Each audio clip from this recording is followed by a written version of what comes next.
नमस्कार आप सभी किसान साथियों का पुनः स्वागत इस वीडियो में। और दक्षिणी चीन सागर पर बनने वाले सिस्टम को लेकर लेटेस्ट अपडेट का बुलेटिन आप मेरे साथ देख रहे हैं। दक्षिणी चीन सागर पर जल्दी एक भीषण चक्रवाती तूफान के उठने की आशंकाएं नजर आ रही है। और वह सिस्टम जब बंगाल की खाड़ी पर आएगा तो काफी ज्यादा मजबूत होता हुआ नजर आएगा। और इंटेंसिफिकेशन करने के बाद जब ये सिस्टम उत्तर पश्चिम दिशा में आगे बढ़ेगा तो संभावना है कि भारत के कई राज्यों में तूफानी हवाएं चलेगी और भारी बारिश आपको देखने को मिल सकती है। तो चलिए जानते हैं कि कब तक सिस्टम बनेगा और कितना मजबूती के साथ आगे बढ़ेगा। और जब ये सिस्टम बंगाल की खाड़ी पर आएगा तो बंगाल की खाड़ी पर कब तक मजबूती ले सकता है और किस दिशा में आगे बढ़ेगा। तो चलिए जानते हैं सब कुछ जानकारी इसी वीडियो में। लेकिन उससे पहले आप सभी से निवेदन रहेगा कि अगर आप चैनल पर पहली बार आए हैं और अभी तक आपने इस वीडियो को लाइक नहीं किया, चैनल को सब्सक्राइब नहीं किया तो कर लीजिए और बेल नोटिफिकेशन को भी ऑन करना ना भूले, ताकि आपके पास मॉनसून, मौसम और सिस्टम की तमाम जानकारी समय अनुसार आपकी मोबाइल की स्क्रीन पर नोटिफिकेशन के माध्यम से पहुंच जाए। फिलहाल अब जानते हैं कि दक्षिणी चीन सागर पर जो सिस्टम बन रहा है वो कब तक बनेगा और किस दिशा में आगे बढ़ेगा। तो आप स्क्रीन के सामने देख सकते हैं कि 23 अगस्त यानी कि आज ही के दिन ये सिस्टम निम्न दबाव के क्षेत्र में वहां पर बना हुआ है। और संभावना है कि ये सिस्टम धीरे धीरे इंटेंसिफिकेशन करता हुआ आपको नजर आएगा। अगर मैं आपको आगे दिखाने की कोशिश करूँ तो संभावना है कि ये सिस्टम उत्तर पश्चिम दिशा में आगे बढ़ेगा। और फिर आगे बढ़ता हुआ यह सिस्टम 24 अगस्त के आसपास आप स्क्रीन पर देख सकते हैं कि डिप्रेशन के रूप में बदलता हुआ आपको नजर आएगा। डिप्रेशन का रूप लेकर ये सिस्टम थोड़ा उत्तर पश्चिम दिशा में आगे बढ़ेगा। और फिर संभावना है कि आप देख सकते हैं कि 25 अगस्त के आसपास ये सिस्टम जो है वो एक डीप डिप्रेशन की इंटेंसिटी में आने के बाद साइक्लोन के रूप में बदल सकता है, यानी कि एक चक्रवाती तूफान का रूप ये सिस्टम ले लेगा। और अब संभावना है कि ये सिस्टम वियतनाम की तटों की ओर लगातार बढ़ेगा। तो ऐसे में इस सिस्टम के लैंडफॉल करने की संभावना वियतनाम के ऊपर नजर आ रही है। तो जैसा कि अनुमान लगाया जा रहा है कि ये सिस्टम उत्तर पश्चिम दिशा में आगे बढ़ेगा और वियतनाम की ओर बढ़ता हुआ आपको नजर आएगा।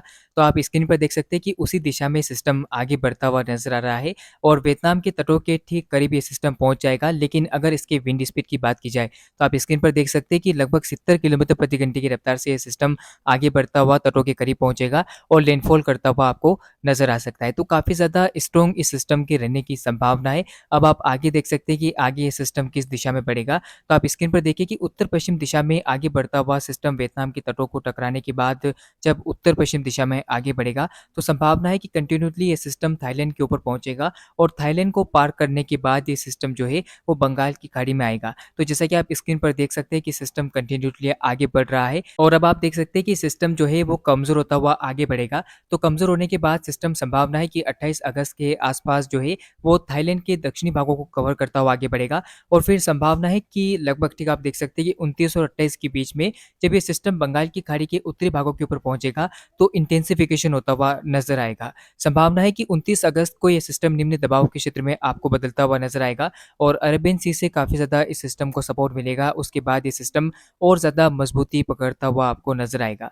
संभावना है कि ये सिस्टम जब आगे बढ़ेगा तो 29 अगस्त के आसपास निम्न दबाव के क्षेत्र में तब्दील होगा।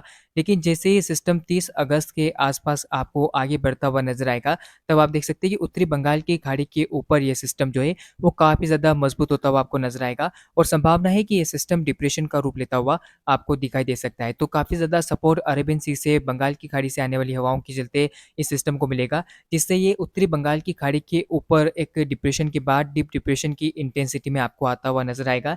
यानी कि 31 अगस्त के आसपास ये सिस्टम के डीप डिप्रेशन की इंटेंसिटी में आने की संभावनाएं नजर आ रही है। तो काफ़ी ज़्यादा मजबूत ये सिस्टम हो सकता है। इसके चलते भारत के राज्यों में काफ़ी ज़बरदस्त बारिश भी होने की संभावनाएं बन सकती है।